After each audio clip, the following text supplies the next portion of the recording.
કેમ છો મિત્રો? તમે મજામાં છો ને? તો આપણે ફરી એકવાર નાનકડો બ્લોગ લઈને આવી ગયા છે. તો આજે આપણે જવાનું છે સુંદર મજાનું મંદિર છે, આપણા ખેતરની નજીક આવેલું છે મંદિર. ત્યાં આપણે મંદિર તમને બતાડશું મિત્રો. તો ચલો હવે આપણે મંદિરે જઈએ. તો મિત્રો ફાઇનલી આપણે પહોંચી ગયા છે મંદિરે. તમે જોઈ શકો છો મિત્રો, કેટલું મસ્ત મજાનું મંદિર છે અહીંયા. તો હવે આપણે જઈએ દર્શન કરવા માટે. તો મિત્રો તમે પણ દર્શન કરી લીજો. તો ચલો જઈએ.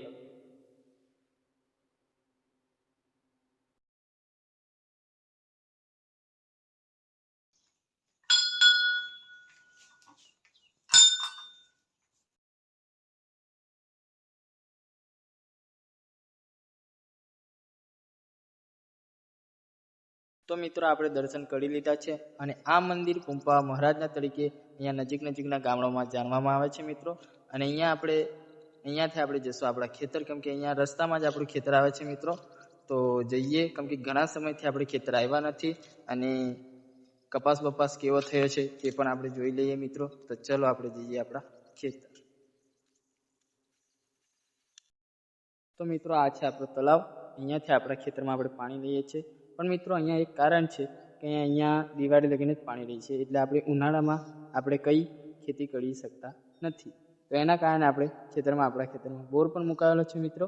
તો આપણે જઈએ આપણા ખેતર, બોર જોશું અને આપણો કપાસ પણ જોઈ લઈએ. તો ચલો મિત્રો, આપણે આવી ગયા છે આપણા બોરે. તો અહીંયા બોર છે અંદર મિત્રો.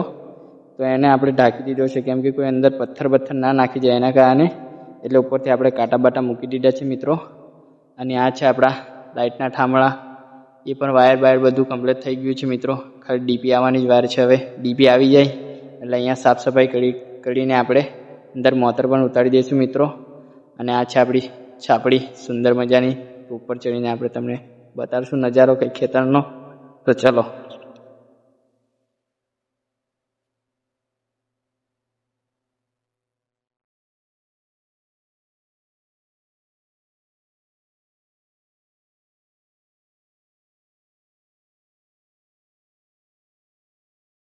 છાપડી પર ચડી ગયા છે અને આ પાછળ છે એ પણ આપણો કપાસ છે મિત્રો. અને અહીંયા આપણો ડુંગર છે મિત્રો. અહીંયાથી વાઘ પણ આવી શકે છે, એના કારણે આપણે છાપડી બનાવેલી છે. રાત્રે આવીએ તો અહીંયા બેસી શકીએ. અને આ બાજુ પણ કપાસ છે અને ઓલા ખેતરમાં તુવર છે મિત્રો. અને ઓલું કાકાનું મકાન છે મિત્રો. અહીંયા કૂવો છે મિત્રો. અહીંયા પાણી ઓછું છે, ઉલાળાવાળું પાણી છે મિત્રો. એના કારણે આપણે બોર મુકાવેલો છે અહીંયા. અને વિડીયો સારો લાગ્યો હોય મિત્રો તો લાઈક સબસ્ક્રાઈબ કરવાનું ભૂલતા નહીં, કેમ કે અહીંયા જ આપણે વિડીયો હવે ખતમ કરીશું. તો મળીશું બીજા બ્લોગમાં. તબ તક લીએ બાય દોસ્તો.